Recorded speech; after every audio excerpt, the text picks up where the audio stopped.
Je suis en train de conclure ma deuxième visite officielle en Haïti. Je continue d'être alarmé par la situation préoccupante qui s'entend rapidement dans d'autres départements, notamment dans l'Artibonite et dans le nord-est. Les meurtres, blessures et kidnappings sont l'apanage quotidien de la population. La violence sexuelle envers les femmes et les filles demeure endémique et aucune avancée concernant l'accès aux services et à la justice pour les survivantes n'a été enregistrée depuis ma dernière visite. Je suis particulièrement préoccupé par l'impact de l'insécurité et de la violence sur les enfants. Les témoignages reçus sont édifiants.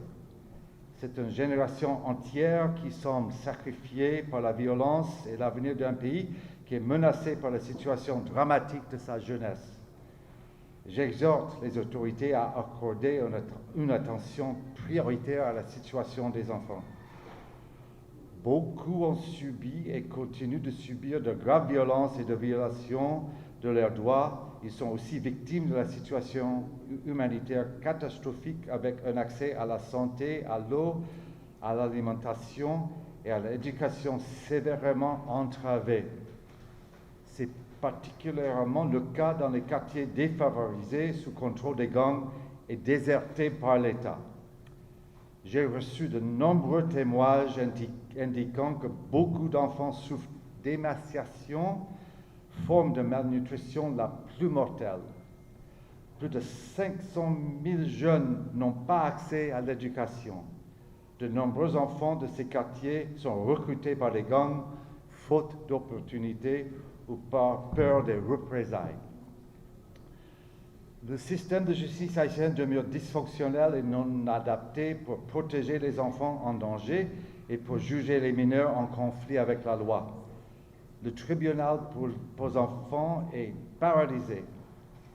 J'ai visité la prison pour mineurs de Port-au-Prince de Sermicole et j'ai fait un constat alarmant de la surpopulation carcérale avec un taux d'occupation dépassant le 350%, mais aussi de l'insalubrité et du manque d'accès à l'eau potable exposant les enfants aux maladies. 99% des mineurs détenus dans la prison n'ont pas été condamnés. La plupart sont en situation de détention préventive prolongée.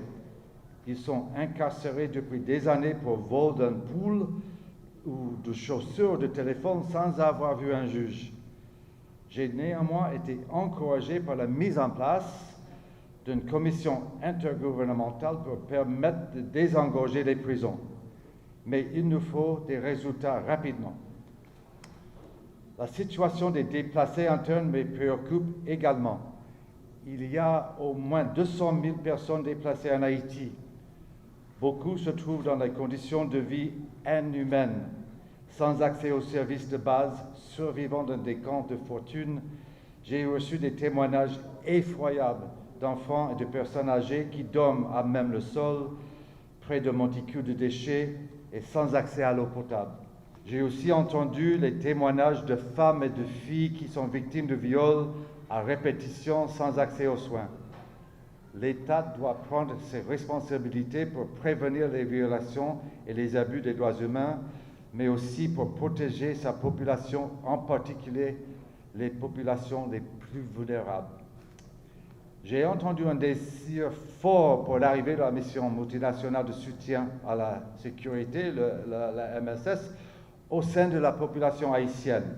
Le déploiement imminent de cette mission dans des conditions strictes de respect et de protection des droits humains est nécessaire pour soulager les populations en proie à la souffrance.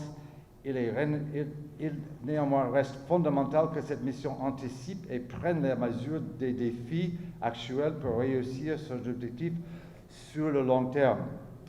Beaucoup de ces mesures doivent passer par un retour à la confiance de la population dans ces institutions. Celles-ci doivent être renforcées notamment par l'intermédiaire de systèmes de contrôle public fiables et transparents pour endiguer la corruption et l'impunité. La police nationale haïtienne doit notamment accélérer son processus de vetting de ses agents et le système judiciaire doit achever la certification de ses magistrats. Les codes de déontologie doivent être mis en œuvre. Je réitère mes encouragements au travail mené par l'unité de lutte contre la corruption pour lutter contre le fléau de la corruption ici en Haïti. Le régime des sanctions internationales a lancé un signal fort pour démanteler les réseaux de corruption qui gangrènent le pays. Il devra aussi être accompagné par des poursuites judiciaires au niveau national pour mettre fin à l'impunité. Je réitère mon appel à la communauté internationale pour mettre fin au trafic illégal d'armes et de munitions qui circulent en Haïti et continue de faire de nombreuses victimes chaque jour. Un défi majeur concerne le fait que beaucoup de membres de gangs sont des enfants. Il sera nécessaire de mettre en œuvre des programmes de réhabilitation et de réinsertion pour la grande majorité d'entre eux. Selon les acteurs interrogés, il est essentiel que l'État joue un rôle clé dans la reconstruction d'un modèle social et économique pour permettre aux plus vulnérables de trouver des opportunités sur place et ainsi pour éviter les départs massifs de la population en quête de jours meilleurs.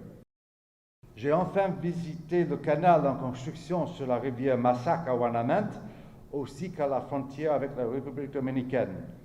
Je continue d'entendre des témoignages faisant état d'un impact désastreux de la fermeture de la frontière sur l'accès à la santé, à l'eau et à l'alimentation.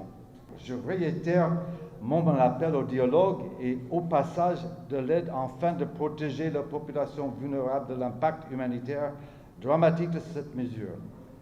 Je salue par ailleurs le travail de la police à Wanamint et à Fort-Liberté qui, grâce à une police communautaire et de proximité, a réussi à maîtriser la situation de la violence dans le département.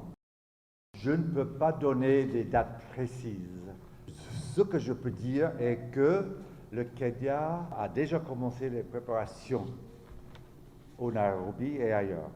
On sait déjà, et je crois, et je ne suis pas militaire, je ne suis pas policier, mais d'après que je sache, je crois que s'ils viennent, et j'espère qu'ils viennent, ils viennent par étapes. Donc, ce n'est pas forcément que le 1000 Kenyans arrivent tout de suite comme ça. Peut-être, ils vont venir avec, une cinquantaine, une centaine pour préparer le terrain, voilà. Ils arrivent comme ça, dans les étages, dans les étapes. C'est pas, je sais pas, c'est pas une spéculation quand même, mais c'est pas une promis. Je crois que ça va comme ça dans plusieurs situations similaires.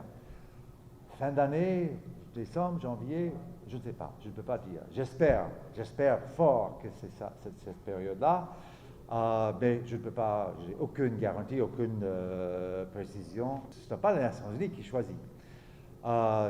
J'espère fort que le Kenya va venir.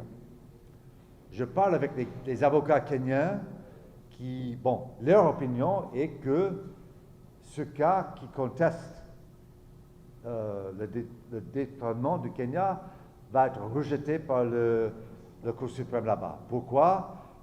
Parce que le Kenya a déjà déployé la police dans plusieurs missions. Ce n'est pas la première fois. Même j'étais au Kosovo. Après le bon moment de NATO, l'OTAN est fini. J'étais au Kosovo en 1999. Il y a des policiers kenyans au sein des Nations Unies, comme police des Nations Unies au Kosovo. Ils ont déjà travaillé à Timor-Leste, au Somalie, à Soudan du Sud, République démocratique du Congo. Donc c'est faux de dire que le Kenya ne peut pas envoyer des polices ailleurs, parce qu'ils ont déjà fait plusieurs fois. Donc, je ne suis pas avocat kenyan, mais les avocats kenyans m'ont dit qu'ils croient que la Cour va rejeter ce cas, et après ça, c'est fini, le Kenya peut venir. Mais, hypothétiquement, si le Kenya ne peut pas venir, il faut trouver un autre pays pour mener. Il y a d'autres pays qui sont déjà intéressés à participer. Le problème est de trouver quelques pays qui mènent la mission. Et ça, on a trouvé Kenya. Peut-être si le Kenya n'arrive pas, on doit retrouver un autre.